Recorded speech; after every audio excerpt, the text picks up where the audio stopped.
Hello everyone, welcome to Introduction to Linguistics. This video, we're going to discuss another part of Introduction to Linguistics, that is phonetics and phonology. Both phonetics and phonology are the study of sounds. Phonetics focuses on the sounds of language, while phonology focuses on the sound pattern of language.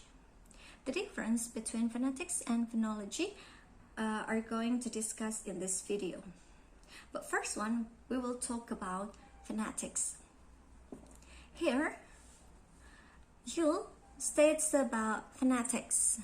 Phonetics is the study of the character of speech sound. And it is divided into three. The first one is articulatory phonetics, the second one is acoustic phonetics, and the last one is auditory phonetics. Articulatory phonetic, it deals with how speech sounds are produced, while acoustic phonetic deals with the physical properties of the speech sound. And the last one is auditory phonetic. It deals with perceptual phonetic of speech sounds. So phonetics is the general study of human speech sound in a particular language, which put emphasis on the pronunciation of the language. Delahanty and Garvey also define phonetics. They describe it as a system that records the sounds of language objectively. Phonetics provides a valuable way to understand written text than their actual spoken form. Thus, phonetics is the study of speech sounds of language in the form of written text, which involves speech organs to pronounce the sounds. When we talk about phonetics, we talk about two kinds of sounds. We have voice sound and we also have voiceless sound. The sound of a language becomes voice when the vocal cords are drawn together and the air from the lung repeatedly pushes them apart as it passes through. The key for a voice sound is when we feel the vibration when we talk the word. We find it in the word like z and v. Try this one, z and v. You can feel the vibration in your throat. But the sound becomes voiceless if the vocal cords are separated and the air from the lung passes between them unimpeded. The difference between voice and voiceless: in voiceless, you will feel no vibration at all when you produce the sound. You can find it in the sound S and F.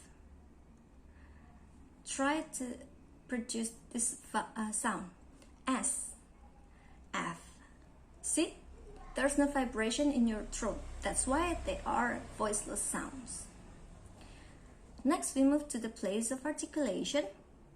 See the picture here? Yes, it's a picture of a place of articulation. The first place is bilabial. Bilabial, it comes from the word bi, the upper lips, and labia, lower lips. That means bilabial is the sound produced between upper and lower lips. You can find it in the word like pat, mat, pat. They are bilabial sounds. But you can also find it in the word like walk, work, way. They are also bilabials. The next place is labiodental. Labiodental comes from labia, lower lips, and dental is the upper teeth, this one.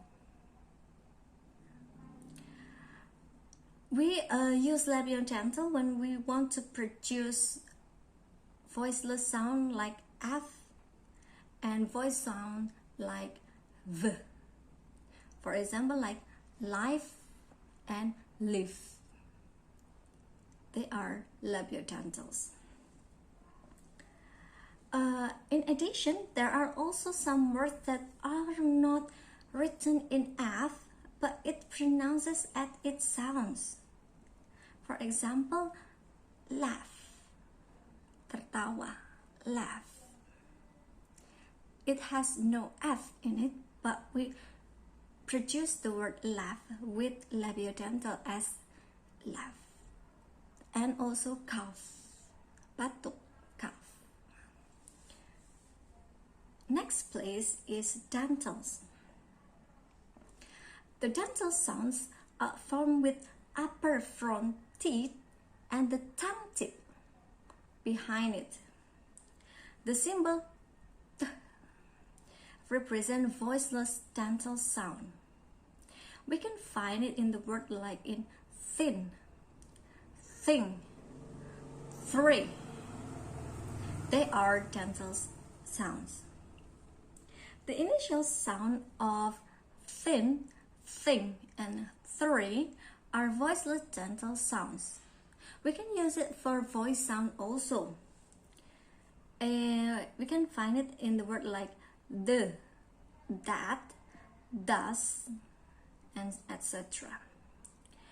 It can also found in the middle of the word. For example, like father, father.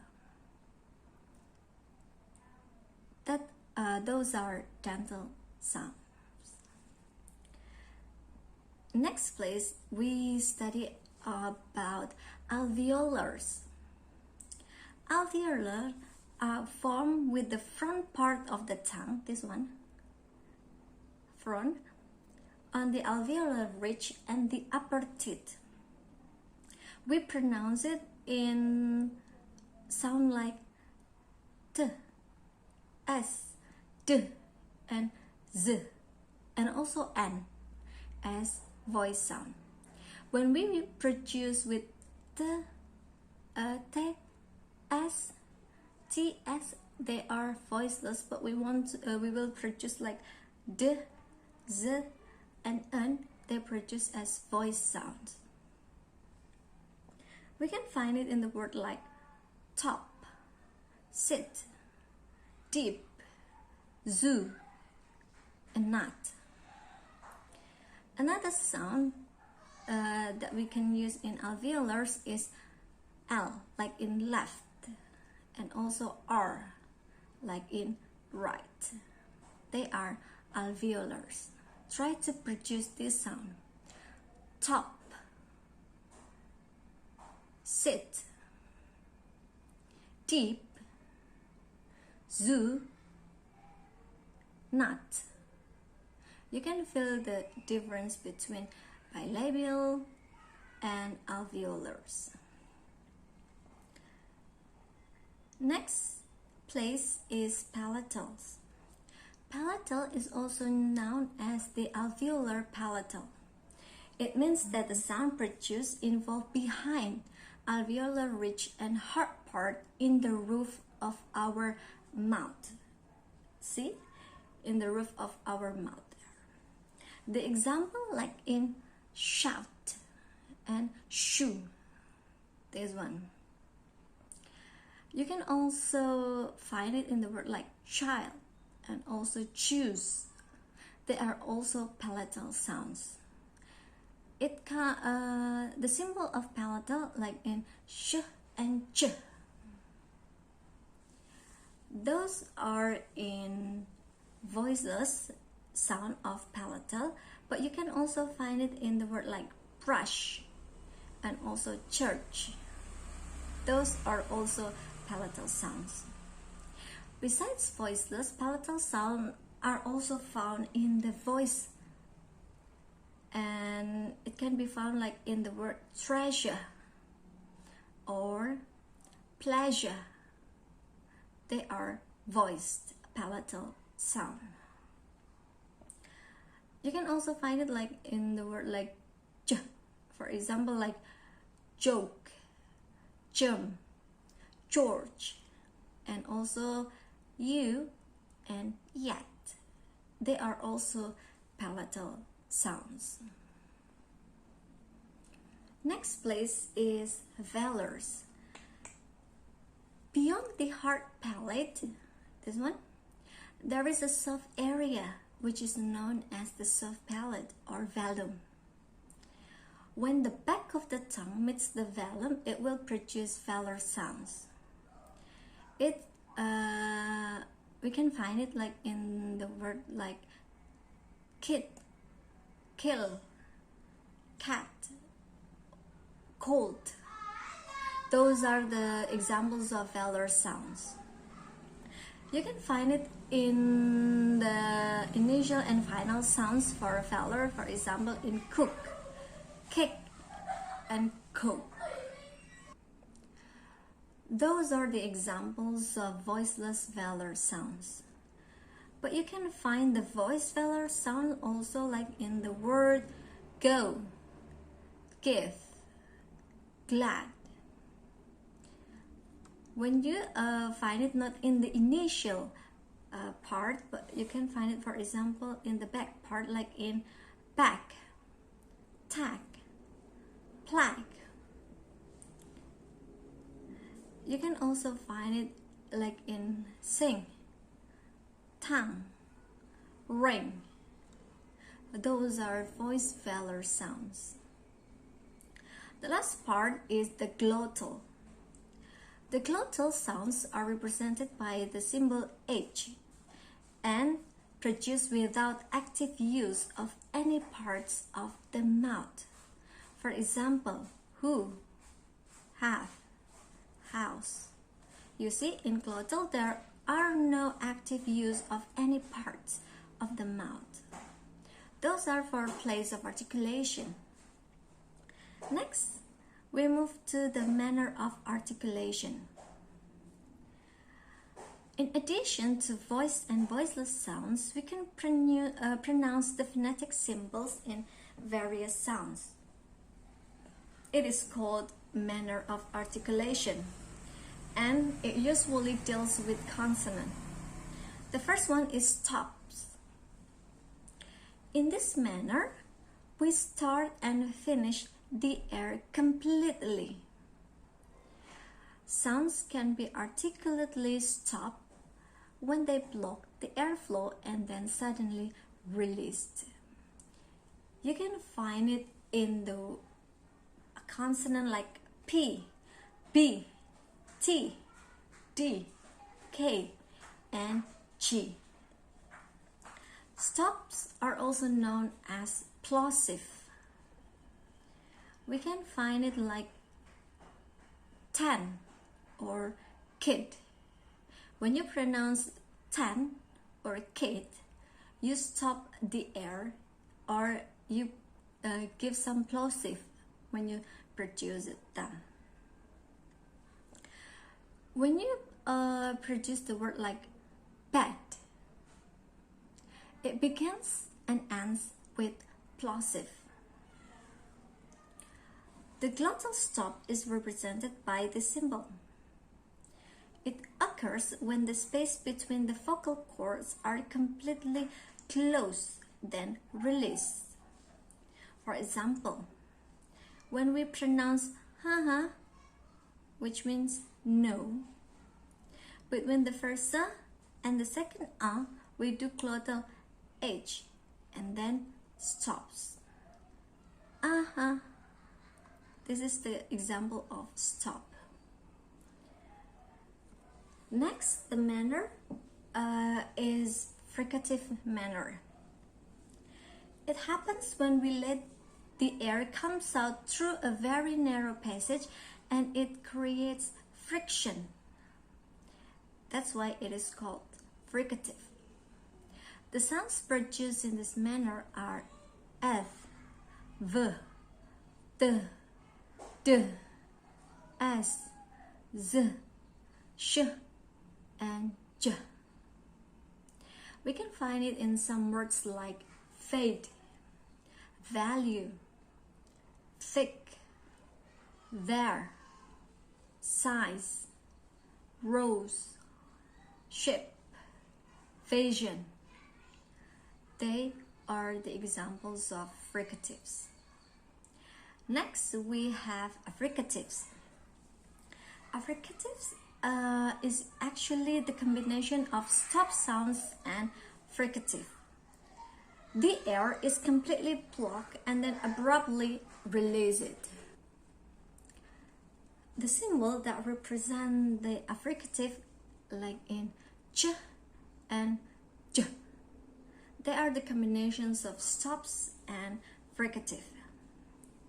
The symbol ch is the combination of stop t and the fricative sh, so it becomes ch.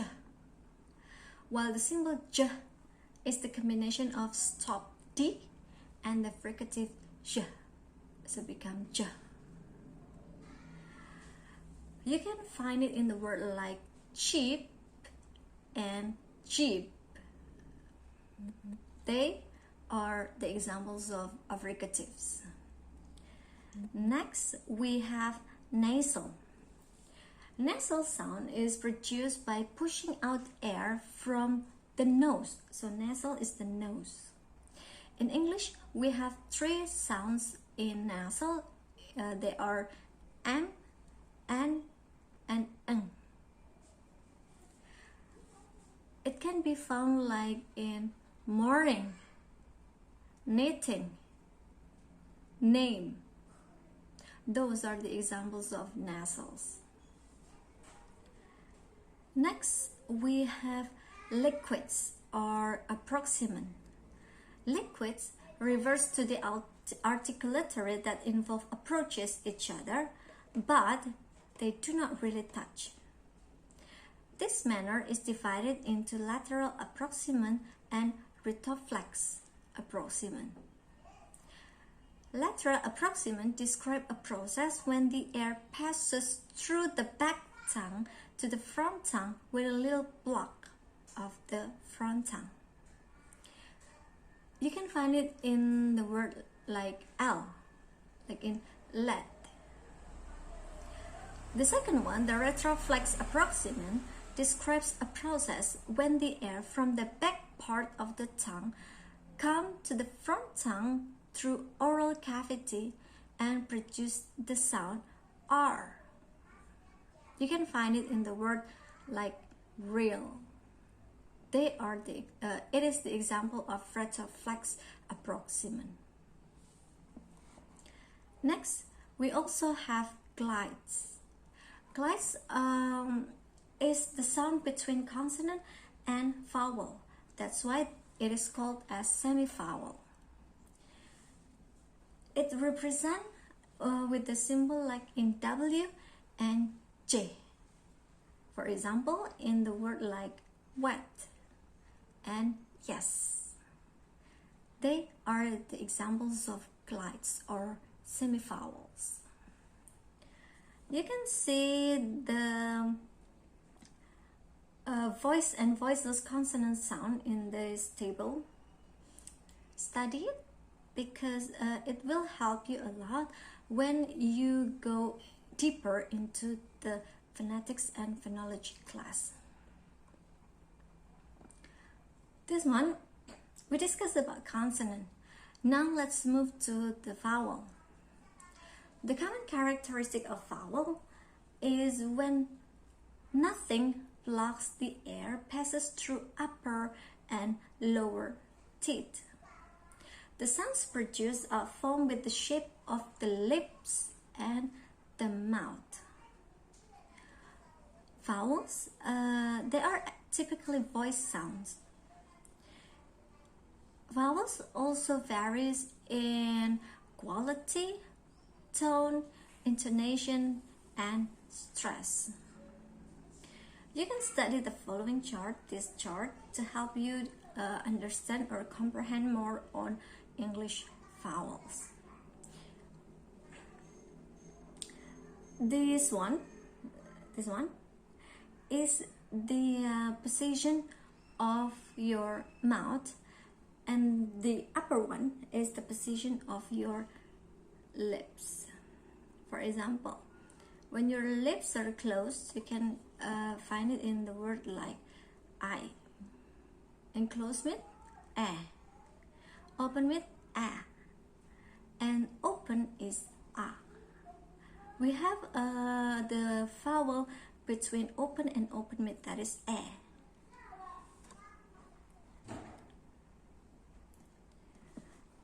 You can see the word like in I, it's eat, key, and see. You can find it in you, such as in move, to, and you can find it such as in bomb, caught, swan. Next, we're going to discuss about diphthongs. What is a diphthong? A diphthong is a vowel symbol that has more than one sound. When pronouncing diphthong, your vocal organs is assumed to form one vocalic position to another as we produce the sound. The most important thing to remember about diphthong is the first part of the sound takes much longer and stronger than the second part. For example, O, like you can find it in the word go.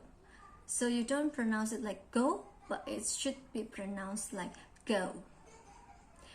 O in the word go is the example of diphthong, in which the sound O is longer produced than the sound U, go. Those are the definition and the explanation about phonetics. Now, we move to the second part, is the phonology. If phonetic deals with the speech sounds, phonology deals with the organization of the speech sounds in language. It arranges the sound pattern of a particular language to differentiate the meaning in language. Therefore, phonology is the study of sounds pattern of a particular language to differentiate its meaning. In phonology, we have phonemes, we have phones, and we have allophones. The smallest unit of language that distinguishes its pronunciation and meaning from another word is called a phoneme. Phoneme is an abstract representation of speech sounds. It can be consonant, it can be also vowel. The symbol of phoneme, we write it in the twin slash as a bracket. For example, in the word soar, we put S in the middle of the twin slash to differentiate it with the R in the roar. The S in sing is different with R in ring.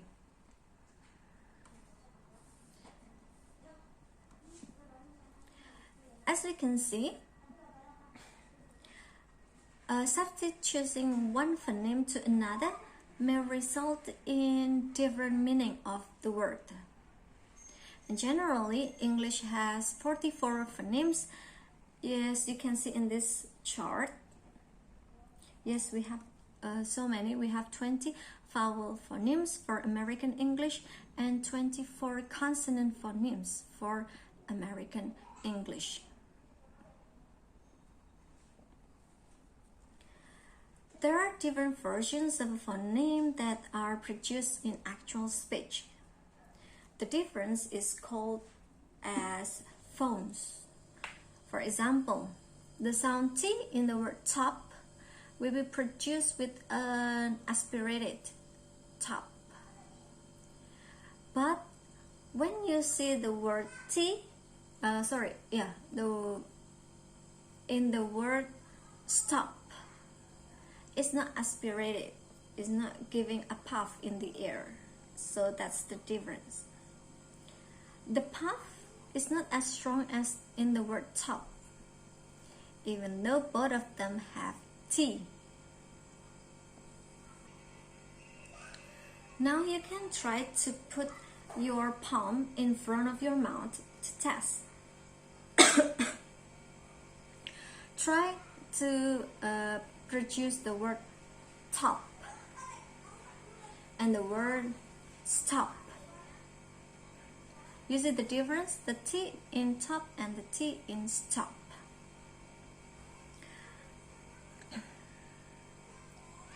And then we have minimal pairs and sets. Minimal pairs is a set to examine whether a set of words belong to phoneme or allophone. If a pair of words is contrast in a language, it belongs to phoneme. For example, pick and big.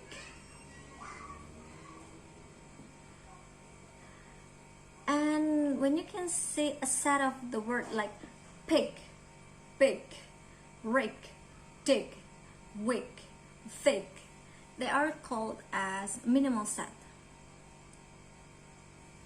Meanwhile, if the word P in the pick is pronounced in aspirated or in unaspirated, it doesn't change the meaning of pig. It is called the allophone. So allophone, it doesn't change any meaning of the word. Next we have phonetics. We move to phonetics. Phonetics is a part of phonological knowledge which concerns with the reconstruction of sounds in a language. Phonetics also serves freedom of which sound precede or follow the other sounds, or which consonants are allowed to be in a cluster. Each language has its own pattern that differs from another language. English, it has a combination sound like you can see in the word fs or vs. But maybe this combination also exists in other languages. For example, English also has the combination of C and H into ch or k, and T and H which turns into the. Next, we move to syllables and cluster. In the consonant cluster, a syllable might contain a consonant and a vowel, where the consonant usually precedes the vowel. When a consonant goes before a vowel, it is treated as onset, which means it may consist of one consonant or more. Technically, a syllable consists of one onset and a rhyme. A rhyme consists of a vowel. The vowel is treated as the nucleus, and the following consonant treated as coda. You can see like in the word no, go, and to. Those words contain an onset and a nucleus, but we cannot find the coda in them. You can find the coda in the word like up, cup, or hat. The basic structures can be found like in the word X, green, then, not. The basic structure of syllable can be observed through the following diagram, this one. So a syllable consists of an onset and a rhyme. An onset, it's written with CC, consonant and consonant. And rhyme, it consists of a nucleus and the coda. The nucleus is vowel and the coda is the consonant. But onset and coda may consist of more than one consonant. It is called as consonant cluster. The combination of onset, like you can find it in the word like stick, which is st, consonant and consonant, and the combination of coda, like you can find in the word first, st in first. There are also many combinations in English phonetactic. For example, like in speak, sp, steak, st, sweep, sw, smell, sm, and snake. The fricative s in English can be combined also with the plosive sound, the nasal sound, and the glides. The longer combination of the consonant cluster triple C and zero can be found in the word like in splash, black, scream, square. Those are the longer combination of the consonant cluster. Next, we're going to discuss about co-articulation effect. The preceding discussions seem to describe as the words are pronounced carefully and deliberately. In fact, most of our talks are done spontaneously by our articulators, and sometimes we talk without stopping. The process of making one sound almost at the same time as the next sound is called co-articulation. There are two effects caused by co-articulation. The first one is assimilation, and the second one is elation. Assimilation focuses on a process when two sound segments in sequence, and some aspects of the segment are copied or taken by the other. You can find the example in the word can. However, when I say I can go, the velar G influences the alveolar nasal sound and comes out as I can go. Thus, the sound of I can go becomes I can go. This process is called assimilation. Next, elation. It means that we elicit a certain sound influenced by its environment. For example, an. It is ended with D. However, when we say you and me, we spontaneously speak it, pronounce it not you and me, but you and me. The D is sometimes not pronounced. It also happens in the sentence, he must be. We spontaneously speak it not he must be, but he must be. The T in the must merge with the B in be. It is called elation. So from all the definition, the explanation I took on this video, we come into the summary. In brief, we can summarize it like phonetics. It discusses only on the sounds of language, while phonology, it focuses on the sound pattern of the language. In phonetics, we talk about place of articulation, like bilabials, labiodentals, dentals, alveolars, palatals, velars, and glottals. But we also discuss about manner of articulation in phonetics, like stops, fricatives, affricates, nasals, liquids, and glides. While phonology, it covers phoneme, allophone, phonotactic, and co-articulation effect. These are the process of sounds combination of language. You will learn more about phonetics and phonology in the next semester, we have a special subject entitled Phonetics and Phonology. You can learn more and more on that subject. Next, for the exercise time, you can find the exercise on LDRU. We can discuss on some questions I put on LDRU and show your best understanding, show your best comprehension on what I've learned on this topic. Thank you so much for your time and see you on the asynchronous class. Assalamualaikum warahmatullahi wabarakatuh.